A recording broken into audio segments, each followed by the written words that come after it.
My name is Sinto John. I work for RAK Ceramics as a sales executive. I'm a Christian and a strong believer in Jesus Christ as my God. I am well aware that all Muslims do consider Jesus Christ to a high regard as a prophet. My question is regarding the issue on prohibition of pork in Islam. My first question is, do you consider all the words of Jesus and the miracles performed by Jesus as mentioned in the Bible? And if so, let me explain to you one thing. The premise in which Christians believe that pork or no food is prohibited is from the gospel when Jesus says that whatever comes into you goes out of you, but what comes from your heart is what makes a man pure or impure. So if you consider that, then why do you think, and if you consider Jesus as a prophet, then why do you say that pork is prohibited in Islam? And if not, what do you think Jesus meant by when he said that? Before I answer the question, I'd like to welcome the chairman of the Dubai International Holy Quran Award, Mr. Ibrahim Bumala, and also the deputy chairman, Dr. Saeed, for giving us a wonderful opportunity and making us available this hall till so late also, mashallah. I'd like to thank him. And I pray to Almighty God that He gives more opportunity for people of Dubai to hear such lectures, and so that more and more people get hidayah. And inshallah, the thawab of the people accepting Islam will also go to the Dubai International Quran Award, inshallah. To Dr. Ibrahim Bumala and also to Sheikh Muhammad, inshallah. The brother asked the question that, do I believe in the miracles of Jesus Christ mentioned in the Bible? Brother, I believe whatever is mentioned in the Bible, if it matches with the Quran, I believe in it. If it goes against the Quran, I disbelieve in it. If it does not go against, does not match, it is ambiguous. Whatever is matching with the Quran, I believe in it. As far as the second part of the question is concerned, that you say regarding the prohibition of pork, it has been nullified because Jesus Christ, peace be upon him, says, whatever comes in to you goes out, and main thing is from your heart. How does this nullify? You fail to realize that means you are not reading the Bible. Jesus Christ, peace be upon him, said in the Gospel of Matthew, chapter number 5, verse number 17 to 20, it says, think not that I have come to destroy the law of the prophets. I have come not to destroy but to fulfill. I have come not to destroy but to fulfill. Whosoever shall break one jot or tittle from the law, he will be called least in the kingdom of heaven. That means you cannot break one jot or tittle from the law. That's what Jesus Christ, peace be upon him, says. Now you pick up another verse and says, what comes into you goes out, what is from your heart, you can have pork. Where does it mean you can have pork? You're contradicting your God, Jesus Christ, peace be upon him. It says, think not that I have come to destroy the law of the prophets. I have come not to destroy but to fulfill. Unless the heavens and the earth pass away, not one jot or tittle can pass away from the law until they are fulfilled. And whosoever shall break one law or tittle, he shall be called least in the kingdom of heaven. Whosoever shall keep it and teach men the same, they shall be called great in the kingdom of heaven. Unless your righteousness exceeds the righteousness of the scribes and the Pharisees, in no way shall you enter the kingdom of heaven. So if you want to go to Jannah, you have to be better than the Jews. You have to follow each and every commandment of Moses, peace be upon him. This is the teachings of Jesus Christ. Gospel of Matthew, chapter number 5, verse number 17 to 20. Okay, if that is so, then what do you think he meant when he said that whatever you eat comes in, whatever comes in out and goes out of you, what is from your heart is what decides what is pure or impure? It is simple. What comes in goes out. What's the problem in that? No, whatever you eat goes out. Is there any problem in that? No, it was asked in relevance when Jesus' disciples were questioned by the Jews that why are they not following the traditional ceremony of washing their hands before eating food. That's when Jesus replied that don't you understand that what you eat doesn't matter if it is pure or impure. What you eat, it goes into you and comes out of you. He didn't say it doesn't matter what you're eating is pure and impure. That's your saying. It's not mentioned in the Bible that way. No, it is mentioned in the Bible that what you Does it say that whether what you're eating is pure or impure doesn't matter? Does it say that? No, it doesn't say. I'm sorry. So please don't put your words in the Bible, please. Fine. But what I'm quoting is verbatim. Fine. You can check up. I'm quoting from my memory. I don't have the Bible in front of me. But you're saying, you're putting your words into the Bible. No, but he definitely said that what you eat comes out of you. Of course, what you eat has to come out. What you eat has to come out. We are human beings. He wouldn't simply state that for, I don't know, for no man's sake. It is simple. What you eat comes out simple. Your heart means it is from your heart. That means your heart should follow the commandment. No, Because what Jesus he- Christ, peace be upon him, said earlier, don't break one jot or tittle. So if your heart is in it, you will not break a single jot or tittle. Simple explanation. Fine, You but don't he have to was- be a doctor of divinity. He was trying to prove the Jews wrong by saying that it is not important. No, not that- at all. He wasn't trying to do that. That's what you think. That's what the church tells you. It's plain black and white. No, Jesus said you cannot break one jot or tittle from the law. So I'm- where is he telling the Jews to break the law of Judaism? He's not telling that. He is not giving any indication for the Jews to break the laws of Judaism. He is telling them to obey it. It is your understanding of the Bible. Nowhere does the Bible say that. He did think that the Jews were not completely obeying the laws. They had- Correct, I agree with you. They were not completely obeying because they did not believe in the fulfillment of the Messiah.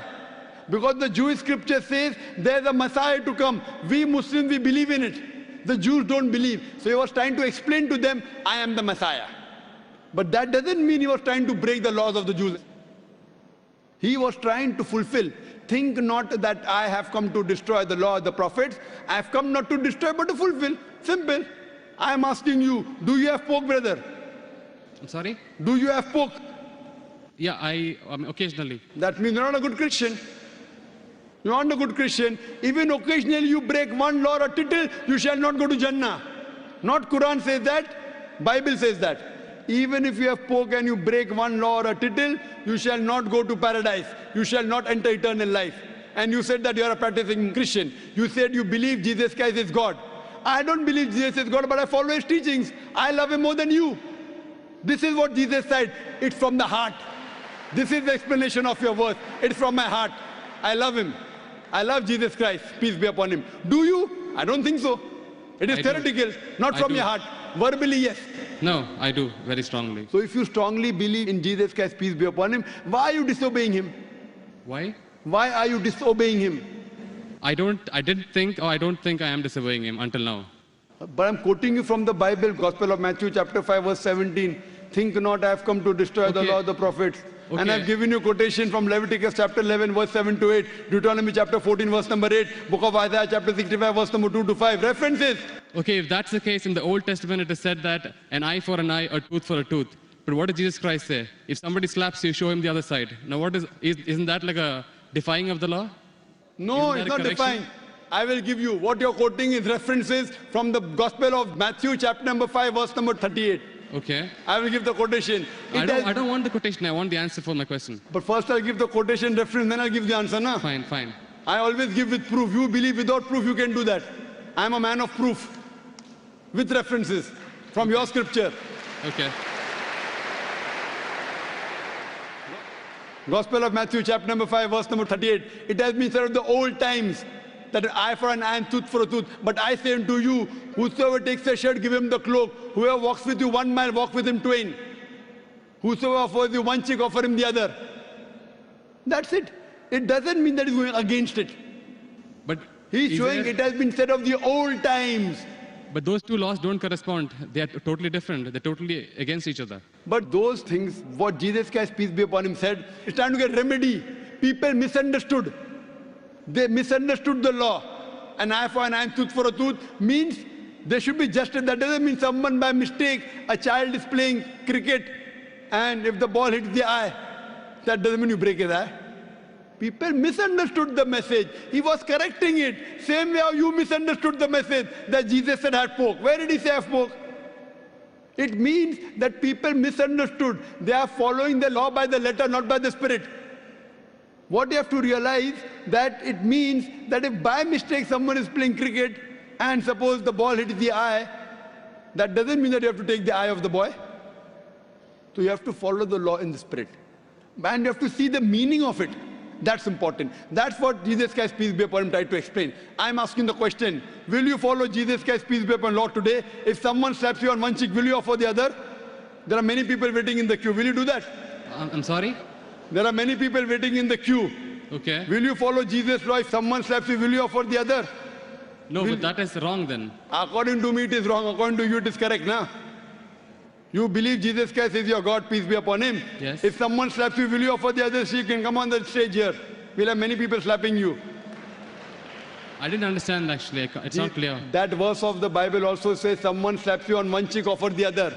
Yeah. Do you believe in that law? I do, yes. So if someone slaps you, will you offer the other cheek? Exactly. If I don't, that means I'm disobeying his laws. That's it. Okay, suppose if I tell that from today, everyone will come and hit you on the cheek. Maybe once or twice you'll offer. Will you offer always? Well, that depends on my depth of the faith. I mean, if I'm really strong believer, then I would definitely offer. Is any Christian worth the name born today who will keep on offering his cheek? I have not met anyone. Do you agree that 30,000 people here, 30,000 slaps, will you take? But believe me, there are really true believers who would. I am asking you, will you leave us others? Will you? I don't know. That means not a believer. That's I what don't we know is the realize it question. is. I don't know is the Therefore, what answer. we realize that every prophet came and for remedy. Today, Muhammad Sallallahu Alaihi Wasallam has come. And he said, depending upon the situation, if it is by mistake, an eye for an eye and tooth for a tooth is wrong. If it is required, sometimes you can offer your cheek, but not always. If you offer the cheek, where is justice? If that way someone kills you, you allow them to kill again. Is this justice? It's not justice at all. Depending upon the situation, you have to keep on changing. Therefore, I say that I believe in the teachings of Jesus Christ, peace be upon him, which match with the Quran. If it doesn't match with the Quran, what I say, it's an interpolation, it's a concoction, it's a fabrication. Because everything written in the Bible is not the word of God. According to scholars of Christianity, they say there are many interpolations in the Bible, there are many concoctions, there are many fabrications. According to Christian journals, they say there are 50,000 errors in the Bible. How many? 50,000. So therefore, I don't consider Bible to be the word of God. There are many unscientific things mentioned in the Bible. If you read the book of Genesis, I can give a lecture only on the contradictions, on unscientific things. I don't consider word of God. Do you consider Bible to be the word of God? Yes. Okay. Now, do in the book of Genesis, chapter number 1, Yes. verse number 16, it says, Almighty God created two lights. The greater light, the sun, to rule the day, the lesser light, the moon, to rule the night.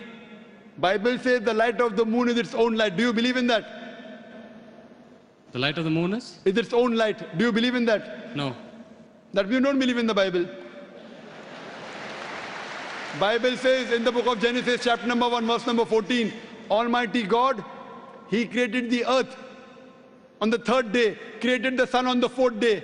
That means the earth and vegetables came before and sun came later on. Do you know science, brother?